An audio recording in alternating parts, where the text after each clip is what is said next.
Good morning, students. Today we will read about the solar system, Saur Mandal, and here we go. For class 6th, the Earth is the only planet where life exists. पृथ्वी ही एकमात्र ऐसा ग्रह है जिस पर जीवन पाया गया है. जीवन के लिए हमें 3 चीजें सबसे ज्यादा जरूरी है: सूरज, पानी और हवा. Shape of the earth is spherical, not flat. जो पृथ्वी की शेप है वो स्फेरिकल है, फ्लैट नहीं है. स्फेरिकल इन द सेंस गोल है और दोनों पोल्स पर थोड़ी चपटी है, जैसे कि नॉर्थ और साउथ पोल पर थोड़ी प्रेशराइज्ड होकर चपटी हो गई है. Water occupies about 71% of the total surface of the earth. As we called earth as a blue planet, this was because of the presence of water on it. पृथ्वी पर जो पानी पाया गया है वो 71% है, जिससे कि आसमान से जब हम अंतरिक्ष पृथ्वी को देखते हैं तो वो हमें नीले कलर की दिखाई देती है, इसलिए हमने उसको क्या कहा है? Blue planet. There are 8 planets in our solar system. हमारे सोलर सिस्टम में, सौर मंडल में 8 ग्रह पाए गए हैं. सोलर सिस्टम कहाँ पर एग्जिस्ट करता है? फर्स्ट देयर इज यूनिवर्स, ब्रह्मांड. ब्रह्मांड के अंदर है बहुत सारी गैलेक्सीज, और गैलेक्सीज में एक है मिल्की वे गैलेक्सी, जिसके अंदर हमारा सोलर सिस्टम पाया गया है. Easy trick to learn the name of the 8 planet is My very efficient mother just served us nuts. M से मरकरी, V से वीनस, E से अर्थ, M से मार्स, J से जुपिटर, S से सैटर्न और U से Uranus. Last one is N for Neptune. Mercury is the smallest and hottest planet of the solar system. Mercury जो है सोलर सिस्टम का सबसे छोटा और गर्म ग्रह है.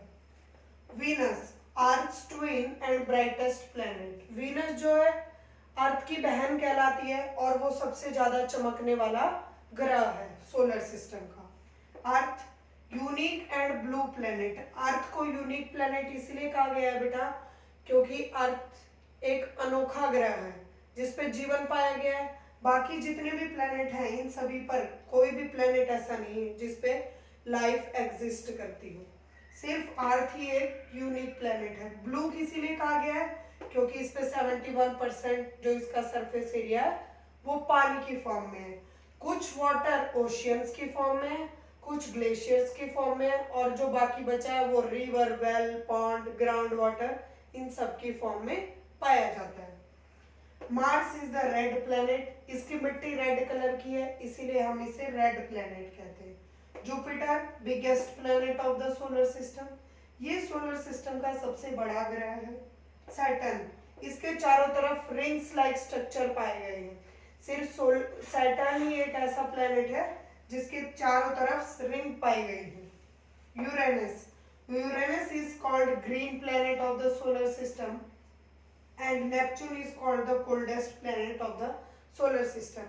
As you all know, जो भी planet जितना सन के करीब होगा, जितना नजदीक होगा, वो ज्यादा हॉटेस्ट होगा, उसका टेम्परेचर ज्यादा होगा, और जो planet सन से जितनी दूरी पर होगा उसका टेम्परेचर कम होगा, मतलब वो ठंडा होगा. इसीलिए मरकुरी क्या है? हॉटेस्ट प्लेनेट, और नेपच्यून क्या है? Coldest planet. और साथ साथ में ये बेटा farthest planet of the solar system, मतलब सबसे ज्यादा दूरी पर स्थित है.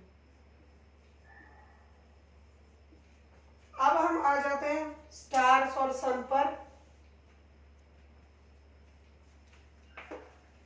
कॉन्स्टिलेशन क्या कहलाता है? Group of star. जब बहुत सारे तारे मिलकर एक समूह बना लेते हैं हम उसको कॉन्स्टिलेशन के नाम से जानते हैं. 2 पॉपुलर कॉन्स्टिलेशन के नाम है. पहला अर्सा मेजर, जिसको हम इंडियन लॉग सप्तऋषि के नाम से भी जानते हैं, मतलब 7 तारों का समूह. इसको ग्रेट बियर के नाम से भी जाना जाता है बेटा. और दूसरा कॉन्स्टिलेशन है अर्सा माइनर, जिसके अंदर पोल स्टार इंक्लूड होता है जो हमें डायरेक्शन बताता है. ये भी 7 स्टार का ही ग्रुप है, लेकिन इसमें कौन इंक्लूड है? Pole star. यूनिवर्स क्या है बेटा? यूनिवर्स वो है जिसमें बहुत सारी गैलेक्सीज और बहुत सारे प्लैनेट, एस्टेरॉइड, मीटियोराइड्स, कॉमेट ये सब पाए जाते हैं। कहने का मतलब है यूनिवर्स में बहुत सारी सेलेस्टियल या फिर हेवनली बॉडीज पाई जाती है। हेवनली बॉडीज कौन कौन सी होती है? स्टार, सन, मून, प्लैनेट्स, एस्टेरॉइड, मीटियोराइड्स, कॉमेट ये सारी कहलाती हैं सेलेस्टियल बॉडीज। जैसे कि बेटा अभी मैंने आपको बताया था यूनिवर्स के बारे में। Universe the vast space containing all the celestial bodies called the universe. ब्रह्मांड क्या कहलाता है? जिसमें सारी सेलेस्टियल बॉडीज पाई जाती है वो ब्रह्मांड कहलाता है। ब्रह्मांड का कोई भी लिमिटेड स्पेस नहीं है। इसको कोई भी अभी तक ये नहीं बता पाया कि ये कितना बड़ा है। द सेलेस्टियल और हेवनली बॉडीज आर, सेलेस्टियल और हेवनली बॉडीज ये जो मैंने लिखी हुई है इनको कहते हैं स्टार्स, कॉन्स्टेलेशन, मून, सन, मीटियोर्स, एस्टेरॉइड ये सभी किसके अंदर आती है? सेलेस्टियल बॉडीज के। स्टार क्या होते हैं? तारे। जिन स्टार की खुद की अपनी एक लाइट होती है बेटा। Stars are made up of hot glowing gases और ये किससे मिलकर बने होते हैं? हॉट ग्लोइंग गैसेस से। इनकी अपनी खुद की लाइट होती है। जैसा कि आपने देखा होगा तारे हमें रात में ही चमकते हुए क्यों दिखाई देते हैं? क्योंकि दिन में सूरज की रोशनी उनको ढक लेती है। तारे तो दिन में भी निकले रहते हैं लेकिन जो सूरज की जो लाइट होती है वो हमें दिखने नहीं देती तारों को, और रात में सूरज छिप जाता है, मून की लाइट में वो हमें दिखाई देते हैं। अब देखो कॉन्स्टेलेशन क्या होता है। अभी मैंने आपको बताया था ग्रुप ऑफ स्टार, जब तारों का समूह बन जाता है वो क्या कहलाता है? कॉन्स्टेलेशन। अब हम आ जाते हैं मून। चंद्रमा क्या है? चंद्रमा बेटा एक नेचुरल सैटेलाइट है जो प्रकृति के द्वारा बनाई गई है, और सैटेलाइट वो होती है जो किसी प्लैनेट के चारों तरफ चक्कर लगाती है। प्लैनेट्स किसके चारों तरफ चक्कर लगाते हैं? सूरज के। और प्लैनेट के चारों तरफ जो चक्कर लगाती है वो कहलाती है सैटेलाइट। सन हॉटेस्ट स्टार। सन भी क्या है? सन और मून दोनों क्या है? स्टार्स हैं, लेकिन सबसे हॉटेस्ट स्टार कौन है? सन। और कोल्डेस्ट स्टार है moon. The sun is the head of the solar family, और सोलर फैमिली का हेड कौन है? सूरज है। सूरज के चारों तरफ ही प्लैनेट चक्कर क्यों लगाते हैं? बिकॉज ऑफ ग्रेविटी, क्योंकि सूरज के अंदर ग्रेविटेशनल फोर्स है जो अपने आप को प्लैनेट्स को उसकी तरफ खींचती है। All the 8 planets of the solar system revolve around the sun in elliptical path known as orbit। और जैसे कि ये सूरज है और ये एक प्लेनेट है, ये इसके चारों तरफ ऐसे चक्कर लगाता है तो इसको बोला जाता है बेटा एलिप्टिकल पाथ। क्या बोलते हैं हम? Elliptical path. और ये जो है ये प्लेनेट का क्या है? ऑर्बिट है। ये प्लेनेट के लिए ऑर्बिट है और इसको एलिप्टिकल पाथ का नाम दिया जाता है। ठीक है, यहाँ तक सभी को समझ में आया? नेक्स्ट आ जाते हैं हम एस्टेरॉइड और प्लैनेटॉइड्स किसको कहा जाता है? एस्टेरॉइड्स आर स्मॉल बॉडीज और rocky material and metal which revolve around the sun. जैसे सन के चारों तरफ प्लैनेट घूमते हैं, ऐसे ही सन के चारों तरफ एस्टेरॉइड्स घूमते हैं जो पत्थर के बने होते हैं।